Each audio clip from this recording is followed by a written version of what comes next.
Welcome to the First Round Fantasy Podcast, your first choice for second round advice, with your hosts, Gabriel Miramontes and Jacob Bartley.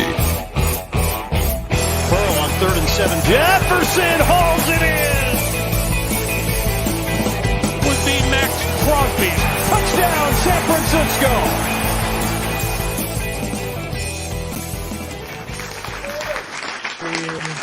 Today we're talking deep sleepers. Wow. And players who are just talking too much about. But yeah, Wow, okay. As we enter in today, what can I say? We're here. It is July 15th. Hey, the Saturday. The sitcom cheering keeps playing over and over again. Dude, that's because the people keep enjoying. They just want more and more. It's just a continuous cheer and applause. I guess we have a live studio audience today. Let me say. Okay, every time I say something funny, you got to play that. Or every time Jacob says something funny, we'll play this. Okay, we got to get the laughter one now. No, Jacob, you get nothing. And when you're really boring me, or when your internet cuts off like it did last week, we can do this.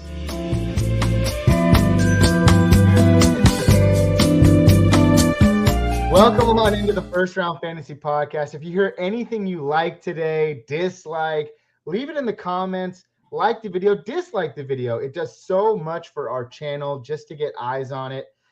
Because you know what? We want to be the best podcast out there, but also we're kind of okay with being the most viewed dislike podcast out there. I mean, I don't know, right? It is what it is. And if you do, you get a free air high five from us because yes, we're not in person, but you never know. We are on the World Wide Web, the thing that brings us all together. I said it at the top. We're talking about players inside the top 100 who everyone seems to be hyped about, Jacob, except for us. We're not hyped about them. And then we're also going to be talking about deep sleepers today as well. Good morning to you too, Gio Ramos. Nice stinger. You know what? I got dad jokes and burns all day, man. I'm gearing up for childhood. It's the way it is around here. But Jacob Barkley, before we get started. Barkley? Yeah, dude. You got adopted by Charles Barkley. So now you're I wish. Oh, wow. I don't know if that's a nice insult or not. But anyways, so nice to have you here. It's always so hard to struggle with, like, you know, we've been friends for 8+ years now, but it's always so hard to figure out something to talk about on the spot at the top of the podcast. And then we're just like, okay, we got to get going and let's just talk about it. And wait a second, Saquon Barkley. Oh no, that's the perfect segue then. We don't need to talk about anything today. We're going to jump right into it. Today, we're talking about players inside the top 100 who everyone is hyped about, except for us. Or the top 5, apparently. Or the top 5, apparently. And I'll start with you, Jacob Bartley. Who is your player currently ranked inside the top 100, our top 100, who everyone's hyped about, but we're not really satisfied with him?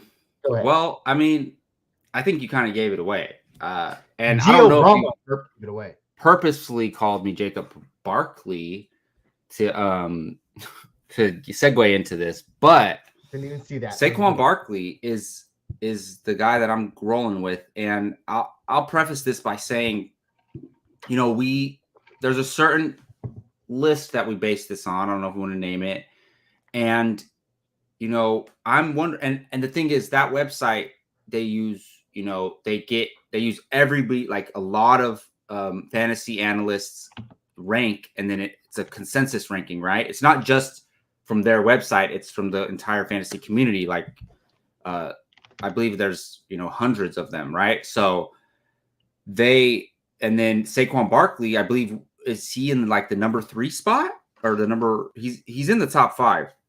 And when I was looking at this top 100, I'm like, you know, nothing sticks out to me like a sore thumb more than Saquon Barkley being in the top 5 for redraft. I think that's ridiculous. But what I'll say is before that is, look, I love Saquon Barkley. He's a great player. He's an absolutely amazing talent. I remember his rookie year. We started a new league that year. It was the Apocalypse League. RIP. And they I drafted Saquon Barkley 104 his rookie year. And it was risky. It was very risky because there's a lot of good players on the board during this time. And I loved it. He did amazing his rookie season, right? And I think that was his healthiest season. So I love Saquon Barkley. I think he's absolutely incredible. Like, you tell me a perfect world where Saquon's paid, you can guarantee me he's not going to get injured. Like, I might take him over CMC. Like, but there are other circumstances. Look, he's on the franchise tag. We know there's drama going on. He's holding out. And I get it that when fantasy analysts are making their rankings, they're not considering that, right? Like, in their rankings right now. But me personally, like, let's just say hypothetically, for some reason, nobody should be drafting redraft right now. But just for argument's sake, let's just say that I'm drafting today. I'm not drafting Saquon Barkley. No way. For multiple reasons. I mean, unless he fell to me at the end of the first or something, which I don't think that's going to happen. But look, the contract situation, you never know how that's going to work out. Typically, we see the players return, right? We do have an example, which is an exception, where Le'Veon Bell held out for an entire year, didn't get paid the franchise tag money, which was huge money, ended up signing a long-term deal or a pretty hefty deal with the Jets. But like, if you look, like, that wasn't a smart move. He could have got paid a lot of money just for one season and then still went and signed a good deal, if not maybe a better one, if he did get injured, right? So we don't know how this situation is going to play out. I mean, there's the Josh Jacobs situation as well. I'm not sure if that's been resolved. I don't think it has. So that's it has not. what I'm worried about. But the thing is, by the time we're drafting and redraft, it's going to we're going to know he's holding out. We're going to know if he re-signed a contract. We're going to know if they worked it out somehow, right? So, you know, we're doing this based on the rankings today. And if we're drafting today, and I would not be drafting Saquon Barkley. I'd rather invest in a sure thing. And also, there's this thing in fantasy football where, like, I don't know if it's a debate, but it's like, okay, it's not okay to call players injury prone or something. It's like offensive now or something, because every player can get injured. It's football, right? But to me, like, I you know, the way I'm going to explain it is how I actually draft. I am risk adverse. I do not draft risky players. I don't. And if you go look, if I'm not mistaken, has Saquon missed more games than he's played? If I'm not, I'm pretty sure that's the case. I'll stat check it. Yeah, if you can. If not, it's very close. You know, professional stats man over here. But but I'm just saying, like, there's a reason why he's missed so much time. And look, the Giants improved very much last year. Daniel Jones' improvement is only going to help. But also, you know, Saquon, it's not like, and I don't want to be biased. I'm just using CMC as an example. He was doing this in Carolina. When CMC was the number one running back in fantasy, he's consistent, putting up over 20 points every single week, no matter what. Saquon Barkley isn't doing that. He has a lot of dud games. If you go look at his box scores from last season, he has a lot of blow up games too. But he's not necessarily consistent. So for all those reasons, the holdout, the injury risks, inconsistencies, like, that offense is not going to be like elite, you know, scoring a lot. They're gonna win by defense running the ball, which obviously that'll play into Saquon's abilities, but he gets a lot of his production from the pass game as well. So we'll see how that ends up playing out. I see a lot of defensive games, low scoring games, and in turn that leads to less possible production for Saquon.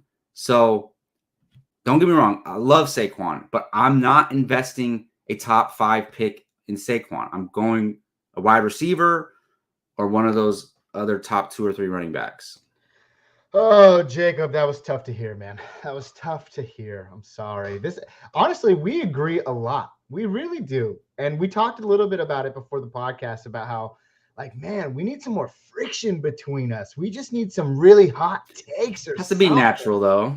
It does have to be natural. And finally, we see something that's natural, because I couldn't disagree with you more. And I'll preface this by saying, yes, in the leagues that we do play, Saquon Barkley, who's on my team, in a couple of those leagues, he's been on the block as of recently, and I've been trying to move him frequently with other people. So I don't want to say I'm a hypocrite in this situation, but I'm a little bit of a hypocrite. But one of the things you mentioned was a sure thing, right? You want to have sure things in fantasy football. After those top tier wide receivers, those running backs, man, you know, Jacob, you and I know more than anybody, running backs are so valuable in fantasy football, but the wide receiver position over the last couple of years has seemed to like eclipse this, like the Justin Jeffersons, the Jamar Chases. We now see them going in the first 8-9 picks. We see guys like Tyreek Hill and Cooper Kupp. Even just 2 years ago, they were going in the first round. Well, obviously they're going in the first round now as well, but you get what I'm saying. Wide receivers are uber important. But man, Saquon Barkley, think about it. Okay, Jacob, think about this. Look at me. Last year, where were people drafting Saquon Barkley? I'll let you know. They were drafting him like in the second round. He fell far reaches of the second round, and people were snacking it up there. I sure did. And he had one of his best seasons to date since his rookie year. You asked about how many games he's missed. Well, really, it was just 2020. He missed almost all of 2020 except for 2 weeks. That's when he suffered the ACL tear. And then in 2021, he missed 3 games. Other than that, he's been playing.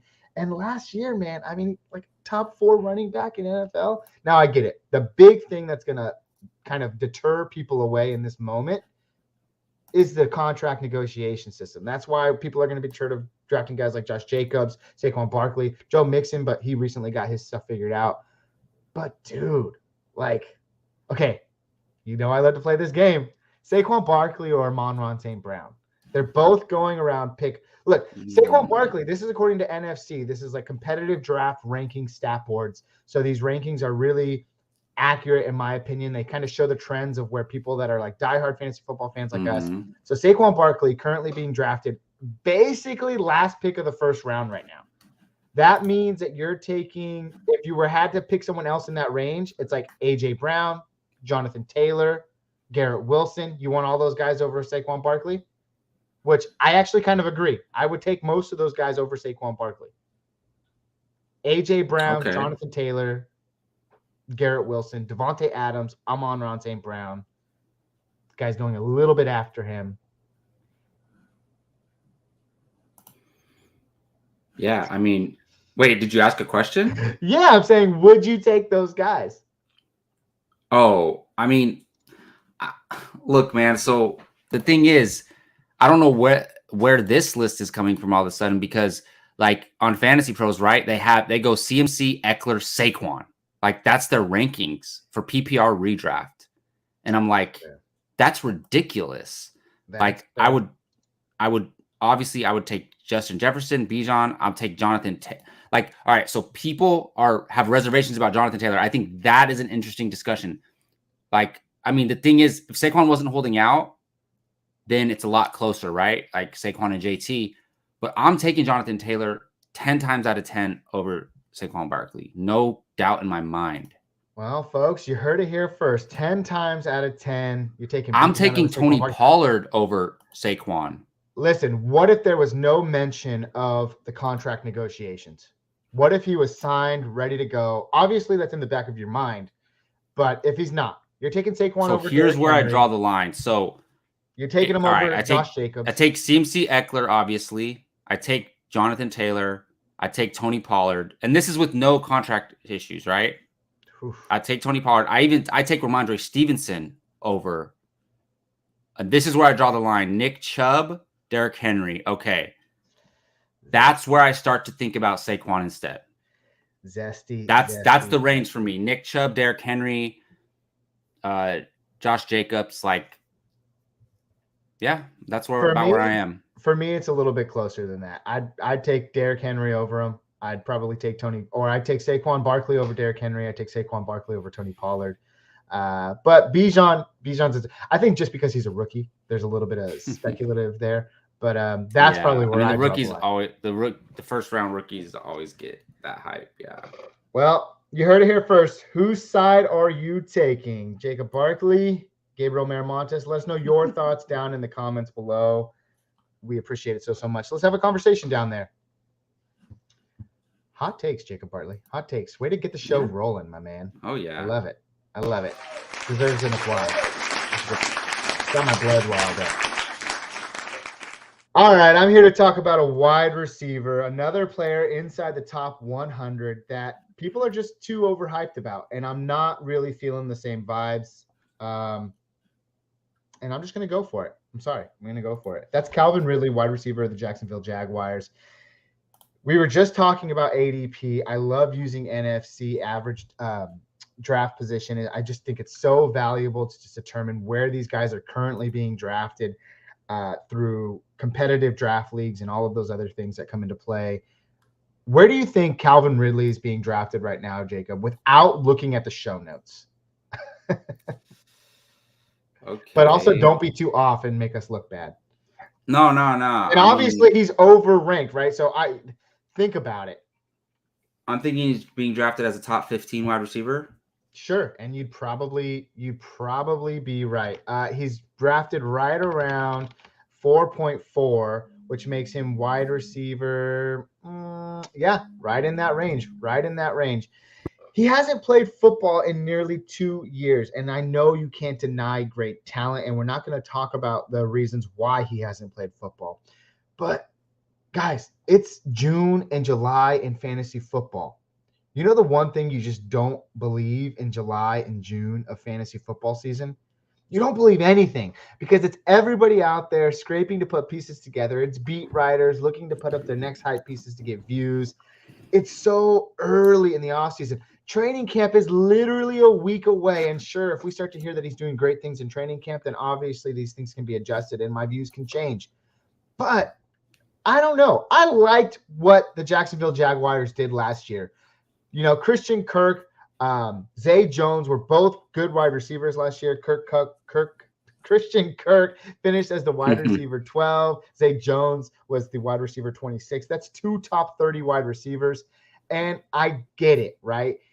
What's the next logical step for this team? Let's add some more pieces. Let's make it even more deadly. Sure, insert Calvin Ridley, who's going into his age 28, 29 season. I understand that. But I just don't expect him to be as acclimated. You're drafting him as a top 15 wide receiver. You're expecting him to put up wide receiver 1 numbers. I don't know if he's necessarily going to do that for you.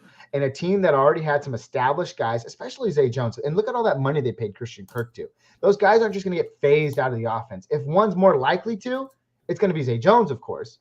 But I don't see a world where he just comes in and demands targets right away. You still have awesome backfield options with Travis Etienne as well. And then, of course, you have dynasty quarterback, number 4 or 5 for us, Trevor Lawrence. So this team is going to be good. But is it going to be good in the sense that Calvin Ridley is going to be a top 10 wide receiver? Because you're drafting him as if he is one right now, and I just don't think that's the case. There are plenty of other positional players going around that 4.4, middle, early 4th round that I'd rather take than Calvin Ridley. And some of these are real deep takes, but I'm going to go with the sure things first. I'd rather have Drake London, number 1 wide receiver on a team that's not going to throw the ball a lot. I'd rather have Brandon Ayuk, number 1, probably number 2, but the best wide receiver on the San Francisco 49ers of a team who's probably not going to throw the ball a lot. They're all currently being drafted behind him, along with Juju Smith-Schuster, who as of right now, the Patriots seem to be out of the DeAndre Hopkins sweepstakes. But Juju Smith-Schuster, another number 1 on a team that may not throw the ball a lot. These are all guys that I'd want instead of Calvin Ridley. Other positional players, his quarterback, Trevor Lawrence, going around the 4th round, right around there. Justin Fields, if you want to reach for those early quarterbacks. Aaron Jones and Joe Mixons, if you decide to go 0 RB in the beginning of your drafts, those guys are solid RB1 options. Like if you're going like 0 RB up into the 4th round, or they might be your RB2 in that situation. I think both of those guys are good. And listen, devil's advocate says he's playing with Trevor Lawrence, a really good quarterback who's going to make him better. What do you mean make him better? He was already great. He's going to come in and continue to be great. I totally agree with that perspective, but I think there are a lot of other things going against him. And those are my thoughts of why I think Calvin Ridley is just a little too overhyped for my taste at the 404. And I'm passing on him in most drafts until I feel his ranking is properly adjusted. Jacob, thoughts?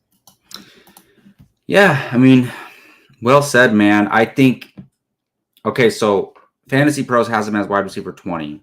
And to me, even that's a little risky. Like, we have no idea how this is going to shake out. It's a lottery ticket, in my opinion. And do you want to bank, like, basically you're drafting him as your wide receiver 2, unless you go 3 RBs and then take Calvin Ridley as a wide receiver 1 or something. Or let's say you go 2 RBs, a tight end, Calvin Ridley, right? Like, I don't feel comfortable with that. I would feel comfortable as my wide receiver 3, maybe. And like, you're not going to be able to get him as that. So there's just too many unknown variables. Like, what if he just lost it? Like, well, let's hope he doesn't just lose it. But you said Fantasy Pros has him as the wide receiver 20. Even then, that's like what? That's a middle of the road wide receiver 2. I can respect that as his ceiling. I don't know. There's just something like in you my said, bones. I'm taking Brandon Ayuk over him all day, and not just because I'm a Niners fan, but Brandon Ayuk is an ascending player. He had his best season last year. He's playing for a contract year. If Brock Purdy's the quarterback, he was playing really well with Brock Purdy. So, and they have Ayuk as wide receiver 31. Like, so just to give some perspective, like filth. Absolute filth. We know what Ayuk's role is going to be, and we know he's guaranteed. Like, it's guaranteed. So it's interesting to see with Calvin Ridley. Look, here's the thing, though. Calvin Ridley has a higher ceiling than Ayuk because Ayuk is at best the third option. Well, he's the number 1 wide receiver option, but you got CMC catching a lot of passes. You got Kittle, who's going to be operating as a receiver at times, especially more so with Brock Purdy. And obviously Debo's going to get his. Like, there's a lot of mouths to feed. Ridley could be the number 1 target in Jacksonville and end up being a wide receiver 1. It's in the realm of possibilities, but like, it's a risk. So I'm with you, man. I'm with you. Sorry, I can't have a heated debate and disagree. Jacob, not everything has to be a heated debate. Sometimes we can just embrace each other's thoughts, come together as one, and hold each other tight. But let us know your thoughts down in the comments. What do you think about Calvin Ridley? Too high, too low this early in the offseason? Give us your thoughts down below. It's okay, Jacob. We can have we can agree. I love when we disagree. I'm just saying sometimes, it'll be nice to disagree every once in a while. I want to fight, Jacob. A healthy relationship needs some fighting. Because if you're not fighting, then it's just like, what are you doing? Like, you need to get some zest in there, all right? So we talked about a couple of players who we're not too fond of inside the top 100. Are you ready to move on and talk about some players that are really outside the top 100? And we're talking about, listen, there's a reason why the thumbnail says deep, deep sleepers, okay? Because these aren't just your average sleepers. These are deep, deep sleepers. And for that reason, we're going to talk about a few of them here today. Now, Jacob, before I start, just reason with me here when I talk about deep, deep sleepers. Yours is a little bit more reasonable than mine, so we could just say, we could say sleeper as my dog. But Otis, He's not going to stop. It's going to be all bad. There's a kid chasing a balloon. Anyways, as I was saying, yours is not too bad. I feel like that's a good, solid sleeper pick, whereas mine come across as very deep. So to get things started, I'll start with mine first. But let's put some lobby music on before my dog.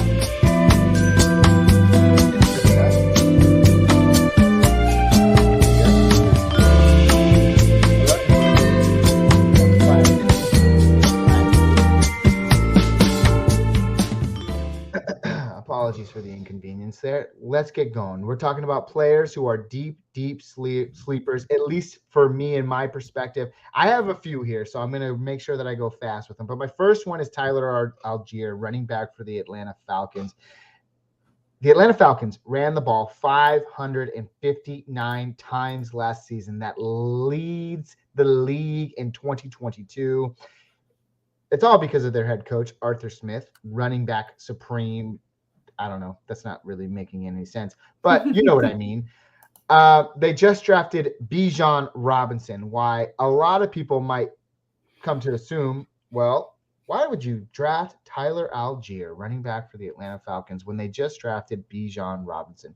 Well, did you just hear me? They ran the ball 559 times last year. You think Bijan Robinson is going to get 559 carries this season? It's very unlikely. It's not likely at all. In the last 4 weeks of 2022, where Tyler Algier was given the reins of that offense, he produced 4 top running back 1 performances. And you know who was still able to put up some top 25 back running performances, Jacob? His running mate at the time, Cordell Patterson, who's now enters his 32 age season. And good for him, because if you're still playing football at 32 and you're a running back, the fantasy gods and the NFL gods love you supremely. But Cordell Patterson was able to put up 3 top 25 performances, and one of those was a top 8 performance. Now, listen, obviously he's going to take a for sure backseat to Bijan Robinson, but you can't put it out of the realm of possibility that Tyler Algier is going to see 10 to 12 touches a game, all right? And anytime he falls in the end zone, that's a flex play at best. Last year in 2022, flex plays on average for fantasy points per game in the PPR scoring format, a flex play was right around 9.6 plays a game. So if Tyler Algier can come up with 30 yards and a touchdown, that is a fantasy asset on your team. Not to mention, Jacob, he becomes one of the most, if not the most, supreme handcuffs in all of fantasy football, because we saw what he was able to do last year. We know the Falcons are going to run the ball a ton, and if Bijan goes down, Tyler Algier is prime for the taking all of that work that Bijan was getting. We got to hope that the team improves. I think Ritter's going to improve. I think they're going to pass the ball a little bit more. Regardless of that, this team is a run-first team. Tyler Algier should benefit from that. He's going way outside the top 100 right now. You could basically see him as a dart throw. He's, more so like around the 10th round, so right after the 100th pick. But I just think supreme handcuff and a guy who might be able to provide you some flex value early on in the season, I want that guy on my team. And I'm big, of course. You can let us know your comments down below. But I'm very big on handcuffs. So if I'm taking Bijan, I'm taking Tyler Algier in one of the most run Absolutely in the NFL. Jacob, what are your thoughts? Yeah, so I agree, man. And the thing is, yeah, so handcuffs are an interesting thing as well. Like, there are so many fantasy analysts who are like, they're so against it for some reason. And they're like, they're like, you're limiting your roster's ceiling. And I'm like, I don't care. Ridiculous. Who am I going to draft in the Tyler Algier range? If I have Bijan Robinson, right? Who am I going to draft in the Tyler Algier range that's more valuable to me than Tyler Algier? Nobody. Play that game right now, Jacob. Are you drafting Alan Lazard? We have to operate as if you drafted Bijan. Sure. Are you drafting Alan Lazard? No way. Are you drafting? Well, you might be drafting Elijah Mitchell. Are you drafting Cole Kmet? If I have Bijan, I'm taking Algier over Elijah Mitchell. Fair. For sure. What about Cole Kmet? No. That's what Now, I'm saying. Like, even if I don't have Bijan, I might take him over these guys, honestly. fair enough. Because I'm a proponent of handcuffs as well. Like, it's I think it's mandatory. Like, and look, it's just my opinion. It's how I play. Mm-hmm. And We're alike in that way. it's like, I even tried to do like handcuff rankings one year. Like, I should bring that back. But We got an episode, baby. Let's do it. let's do it. Yeah, I think because not enough people talk about that. And it's like when I'm listening to people say, like, nah, I don't want, what's another premier handcuff situation? Like, we don't really have the Madison and Pollard they were like the poster boys of handcuffs, and now they're finally starters. Mm-hmm. But you could probably go like Derrick Henry in Tennessee. So what's that? Tajay Spears, 3rd round rookie. Yeah, like there's a bunch of them, right? Saquon Kendrick Barkley. Miller. Yeah, it's like there's a bunch, especially like a lot of rookies, right? Come in and they become handcuffs, and it's like, yeah, like there's enough of them to where like it's an important thing in fantasy football that not enough people talk about, and I think it is. I mean, you don't have to, but like I'm drafting like a wide like Alan Lazard instead. Nah, like that's ridiculous. Stat correction, by the way, he's going in the 12th round, so even later than what I first talked about. But there you have it. Tyler Algier, running back for the Atlanta Falcons. He might be the number. We need to do handcuff rankings. He might be the number one. I got to look at him though. But well, you heard it here first. Let us know your thoughts about Tyler Algier down in the comments. Supreme handcuff, or you're not picking him at all? Let us know. Good stuff, Jacob. Good stuff. Now, I do have technically 2 more. Do you mind if I just spit them out and get going, and then we'll save Go ahead, yeah. last? Because these guys are definite deep sleepers. And I'm just going to go with it, okay? We're talking about wide receivers this time that are ranked outside the top 100 that I think can provide you with substantial fantasy play, if not at the worst. Why are you not taking them? In this range anywhere, you're already making dart throws. So why not pick a guy like one of these guys? And that is Sky Moore, wide receiver for the Kansas City Chiefs, and his counterpart, Justin Ross, wide receiver for the Kansas City Chiefs. Sky Moore currently holds a 12th round value. He didn't do a lot last year except for just break out in the playoffs. We saw a strong playoff performance from Sky Moore. He even got a touchdown in the Super Bowl. Congrats to him, give him a big old hug. His draft capital was 2nd round. He was a 2nd round guy in 2022. They plan to use him at some point. He played a lot of special teams last year. Like I said, they integrated him more into the offense going into the playoffs. They're using him. He's a 2nd round value, okay? Now, I get it. They drafted or they traded for Kadarius Toney. I understand. Kadarius Toney's currently going in the 7th round. And as of right now, whether you want to believe the puff pieces or not, Patrick Mahomes just came out and said that Kadarius Toney could be one of the best wide receivers in the NFL. Sure, I want to believe it as well.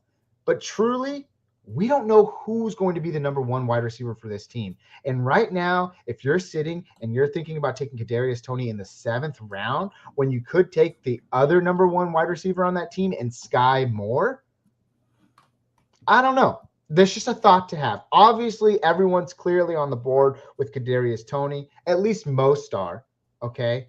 But why not take your shot and supreme handcuff your wide receivers? Because if you're taking Sky Moore and you also take Kadarius Toney, then you're okay.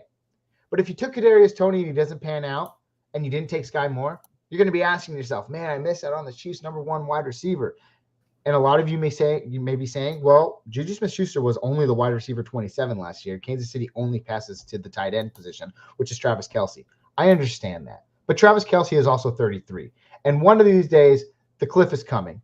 Not to say it's going to be this year. We all love Travis Kelce. I hope he plays forever. But in terms of the wide receiver position, I think you're eating your words with Kadarius Toney. And I hope I'm wrong because that's a lot to pay up for him. And Sky Moore is sitting there in the 12th round as a dart pick at this point. Why not take it? The same can be included for Justin Ross, who is essentially going undrafted in fantasy drafts. He missed all of the 2022 season. He was an undrafted rookie. You can make the case for him too, because guess what? Well, not really, because Isaiah Pacheco was not an undrafted rookie. He was drafted in the 7th round. But you see the trend of where I'm going here. These guys are deep sleepers amongst a wide receiving corps that it's really anyone's best guess as to who will be the wide receiver one. Betting odds, of course, Kadarius Toney. But where there's a sliver of hope in the back of your drafts, you should be drafting a guy like Sky Moore or Justin Ross. Jacob, help me out here, please. Yeah, I mean, I'm kind of with you. They're definitely values, right? I'm not saying avoid Toney necessarily. Like, I think he has a lot of upside, but as far as like some dart throws, because like that's a situation where we don't know. It's like we can, we like Toney, right? We can wish all we want that he's going to become an elite wide receiver one playing with Patrick Mahomes. The fantasy community can want it so bad. Doesn't mean it's going to happen. So it could easily be Sky Moore. We don't know. And it's like, and Justin Ross, like, it's one of those situations where, like, look, after Travis Kelce, that spot is wide open.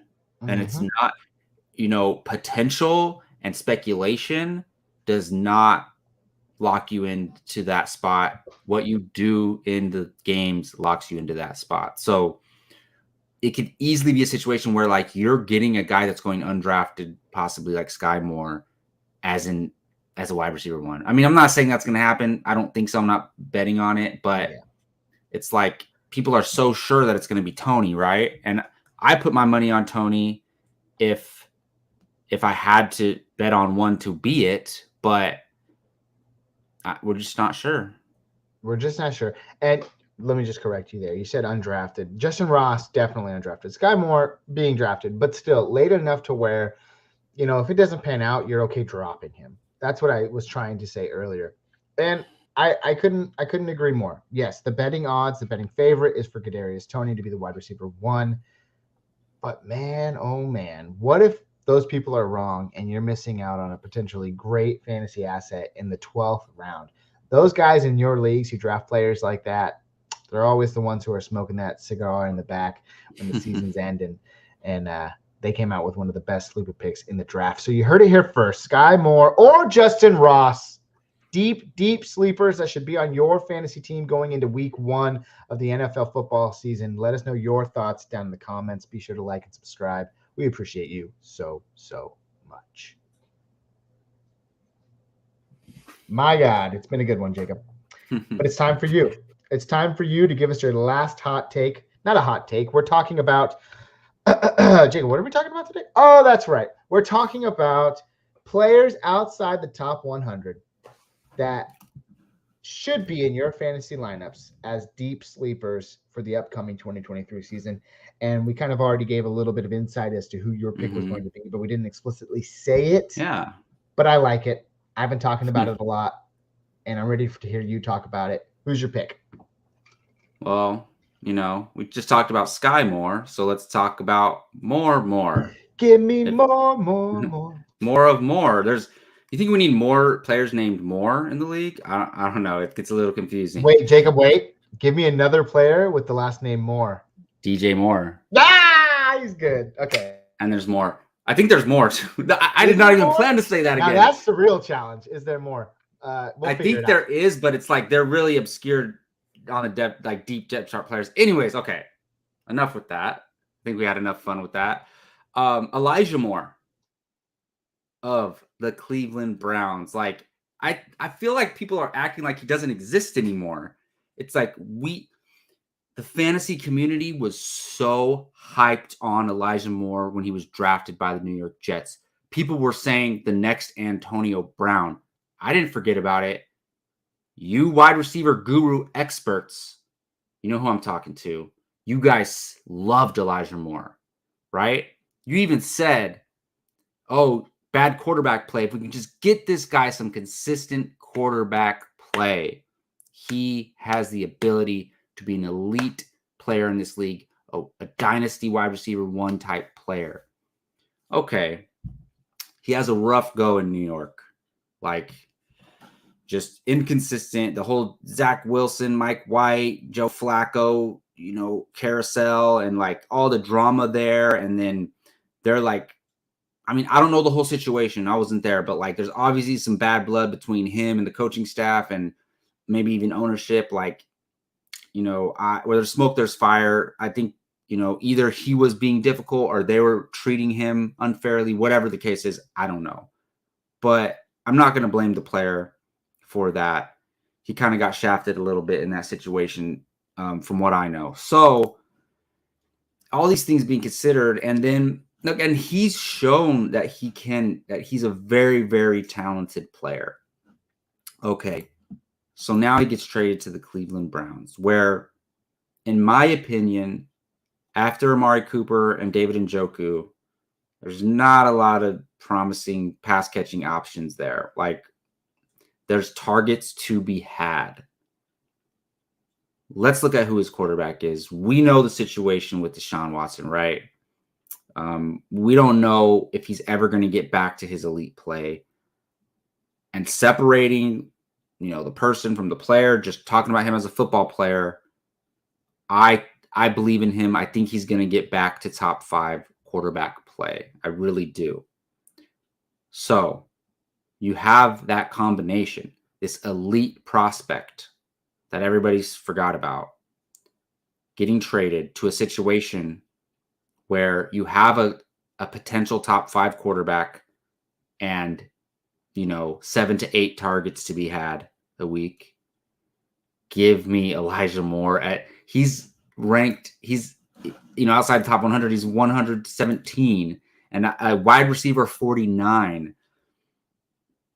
I'm going to be drafting a lot of Elijah Moore in late rounds this year. I'm excited to do it. And, just gave him away. But I got to talk about these type of things if I'm going to be on a podcast or something. So Elijah Moore, dang, I don't have him in any dynasty leagues.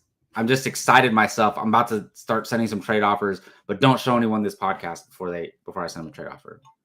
Well, you don't have to show anyone this podcast because one of your league mates who's sitting right next to, or I guess across the virtual universe, has shares of Elijah Moore. So we can definitely talk after the podcast. Multiple?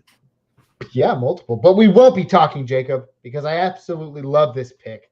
I think Elijah Moore is a great sleeper pick going into 2023. No competition for touches. David Bell, Donovan Peoples-Jones. Sure, Donovan Peoples-Jones was serviceable last year at certain points in the year, but that's because there wasn't somebody like Elijah Moore pushing him for competitive targets. One thing you also have to mention from like a dynasty perspective is that Amari Cooper is 29, going on his age 30 season, soon to be at least, I think.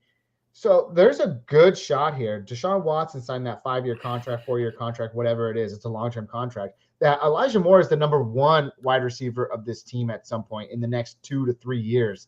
And at that point, he's only going to be 26, 27, like prime age for twilight peak production in fantasy. I couldn't agree more with it. Watson can only go up from what he did last year. He started to show progress at the end of last year as well. And I can't wait for them to play the New York Jets and see Elijah Moore absolutely go off. I love the pick, Jacob. Nothing to disagree with there. Let us know your thoughts down in the comments below. And please be sure to like and subscribe, or dislike for that matter. All of it helps us. All day long. All day long. Well, there you have it, folks. We went over our players inside the top 100 who everyone's hyped about, but we aren't. That was Calvin Ridley and Saquon Barkley. Then we talked about some players that are outside the top 100 who you should be keeping an eye on, like Tyler Algier, Sky Moore, Justin Ross, and Elijah Moore. Time to get into some news before we close out today's show. We'd like to give you our quick takes on some news that's coming out in July. So does it really matter? No, but it's good to talk about. Maybe. Sure, fine. All right, Jacob, whatever, man. Jeez, just need to practice. Anyways, for starters, Joe Mixon restructures his contract.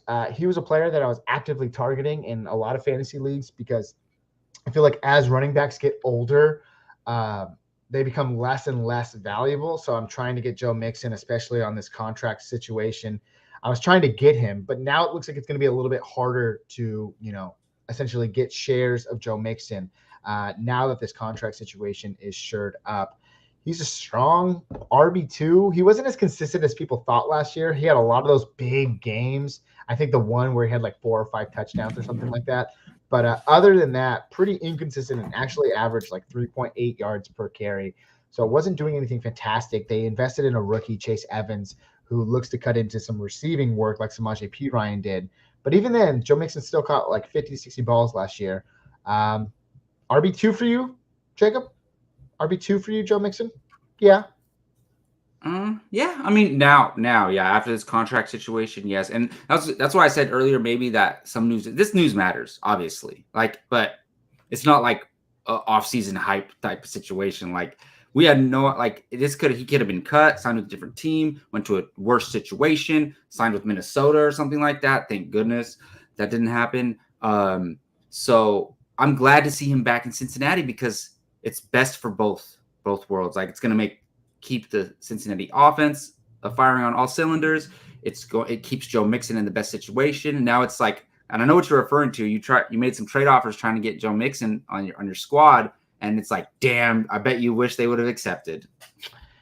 Yeah, one can only hope, right? Well, stock shares just went up for Joe Mixon. Let us know your thoughts down in the comments. And as always, be sure to like and subscribe. Hot takes, a little bit of news in July. Always a good time to talk about it. Next player I want to talk about is Austin Eckler, who, again, there seems to be a trend here, Jacob, of running backs that disagree with their contract situations. We just talked about Joe Mixon. Now we're talking about Austin Eckler, running back for the Los Angeles Chargers, who came out and said on a podcast recently he is still not happy with his current contract situation.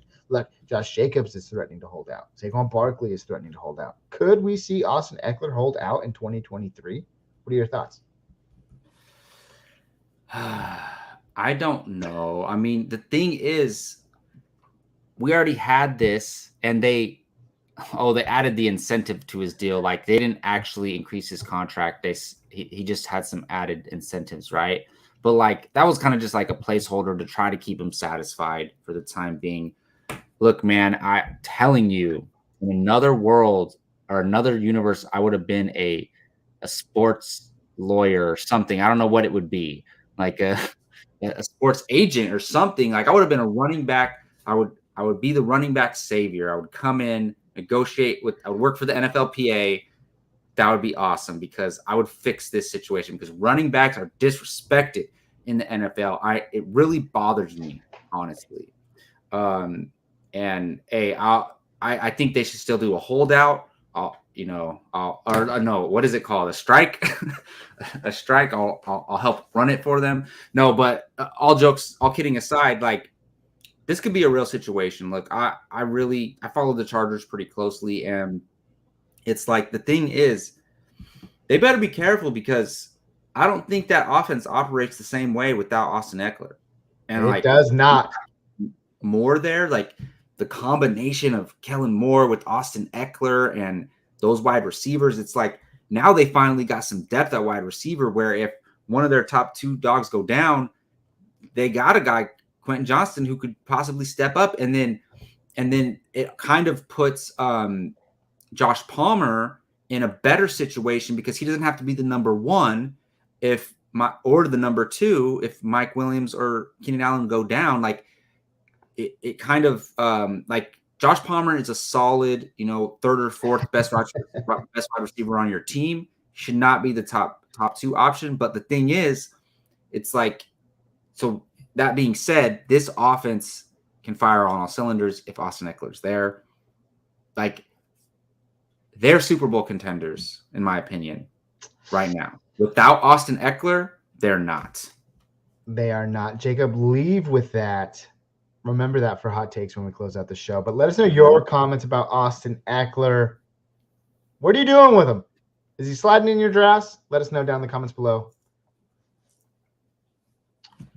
Let's talk about another running back who we talked about last week, Josh Jacobs of the Las Vegas Raiders. He is not going to report to training camp without a new deal. Jacob, the deadline to sign franchise-tagged players is Monday, in 2 days.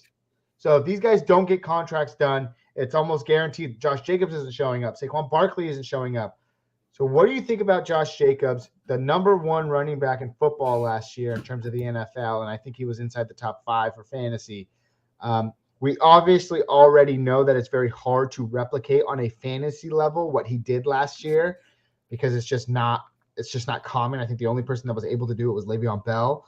But so he's already sliding a little bit because of that, because of what history says. But now if he's prepared to hold out, what are you doing, man? You passing on Josh Jacobs if he stays in the first round, misses the first 2 weeks of the season? Is he going in the first round I would assume so. Yeah, I mean, let's see here. I mean, it just depends, right? Yeah, I mean, they have him as like top 11. So yeah, they do. Yeah, and then like Raider fans are definitely taking him over Tony Pollard. So like, I think, dude, I really like Josh Jacobs, and Josh Jacobs, he taught me a very valuable lesson last year, and he changed my, the way I'm going to operate as a fantasy pundit. I don't know what we want to call ourselves. Not time But for when the Raiders traded for Devontae Adams, my immediate thought was Josh Jacobs is going to ball out. That was my immediate thought. I went back and looked at my rankings. I think I had him at RB 18, which was higher than consensus. And one of the higher rankings that was out there last year. I should have ranked him higher but the thing is, I let ECR, expert consensus ranking, dictate what I did. Like, I was like, I can't have Josh Jacobs too high because everybody else says he's like RB 24. And I'm like, no, I need to go with my gut feeling and rank these players what I believe. And believe in yourself. Josh Jacobs taught me that lesson last year. So now I'm going to start going more with my gut feelings on these type of situations. But I really like Josh Jacobs. The thing is, for me, is like, I think Saquon's going to be drafted ahead of him. So like, I avoid it. If this contract situation's not resolved, I'm probably still going to stay away. But I'm really hoping that this gets worked out because is it terrible to say I'm excited for Raider games? Ugh, it's not so terrible gross to say. Keep on saying it, baby. Keep on saying it. I need to just. No.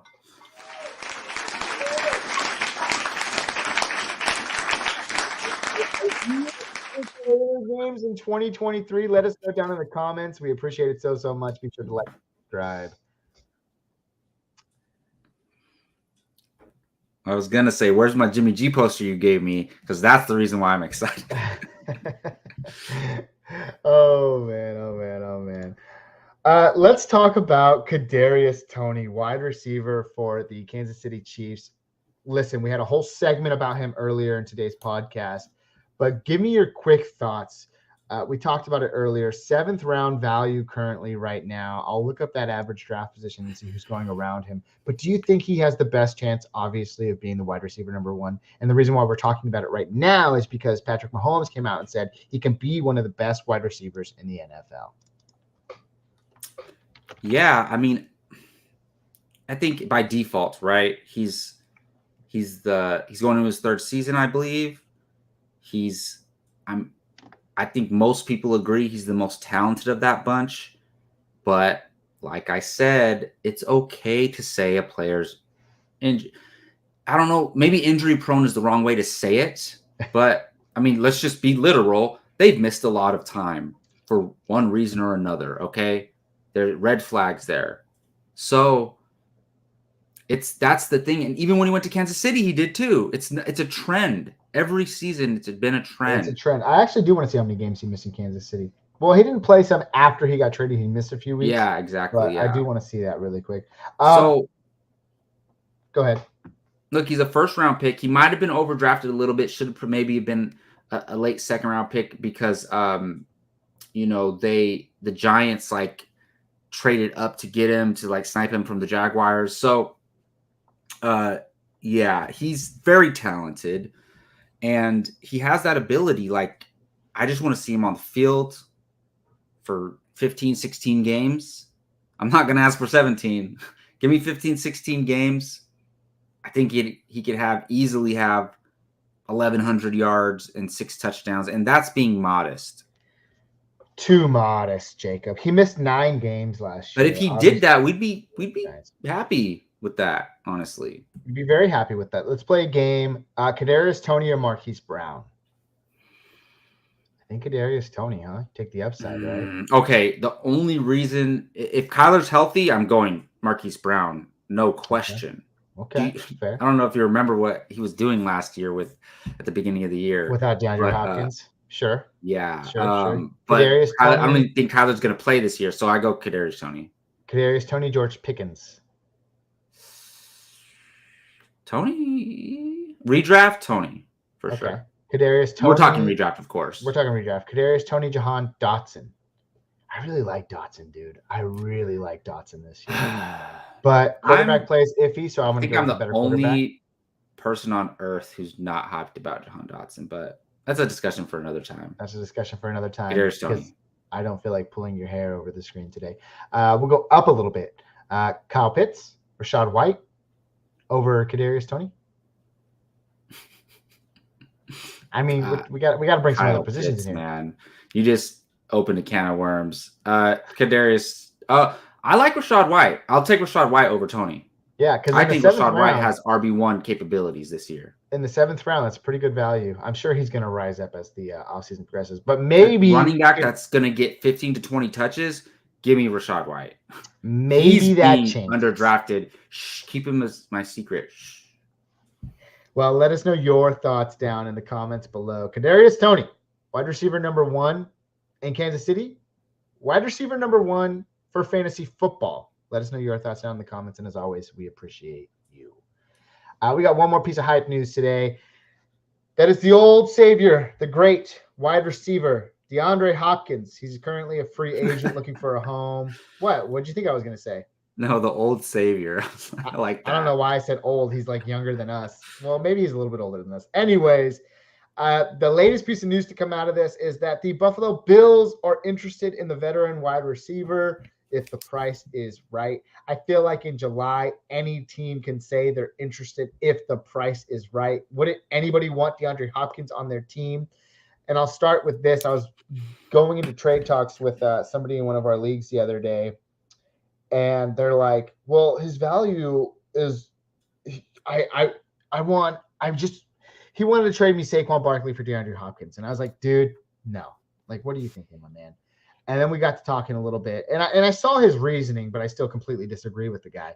And it's that what if DeAndre Hopkins goes to a Kansas City or a Buffalo Bills? Well, I think he's much more assured of a fantasy asset if he goes to somewhere like Kansas City rather than Buffalo, because Stephon Diggs is still very much relative there. But what if he goes to the Tennessee Titans? What if he goes to someone who's not going to really compete? So I don't know. He's a free agent, which gives him a little bit of leeway of who he can sign with. So I don't think he's going to want to sign unless he's getting the most money from a team like Tennessee. But I guess this is turning into, where do you think DeAndre Hopkins will go, and where do you think he'll play football in 2023, Jacob? This is an interesting situation because it's like, to me, it's not like the NBA where a player is like worried about legacy, so they're going to sacrifice money to try to win a title or something, It's a little different in the NFL. I think they're like, nah. Their careers are shorter. They need to maximize their prime, make as much money as possible while they can.